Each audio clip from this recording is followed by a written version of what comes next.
पीलीभीत में रोमांचक हुआ मुकाबला, बसपा ने उतारा मुस्लिम उम्मीदवार। कभी मेनका वरुण गांधी का इस सीट पर था वर्चस्व। देवेंद्र देवा पीलीभीत लोकसभा इलेक्शन 2024 सपा पिछड़ा दलित अल्पसंख्यक का नारा लगाकर मैदान में उतरी है।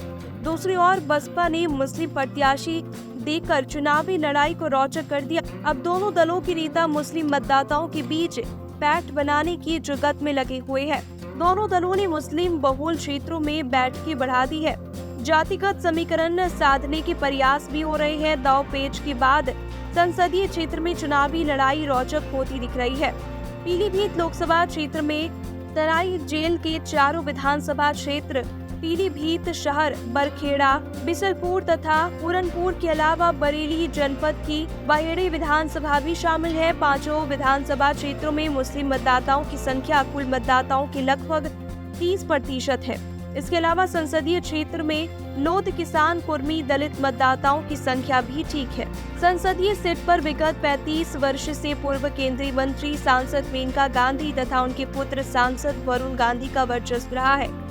वर्ष 1991 के लोकसभा चुनाव में भाजपा प्रत्याशी डॉक्टर परशुराम गंगवार ने जीत दर्ज की थी। वर्ष 2022 के विधानसभा चुनाव में पीलीभीत शहर, बरखेड़ा और बिसलपुर विधानसभा सीटों पर भाजपा टिकट पर लोध, किसान तथा कुर्मी जाति के विधायक चुने गए। वहीं पूरनपुर सुरक्षित सीट पर भी भाजपा के बाबूराम दोबारा विधायक चुने गए।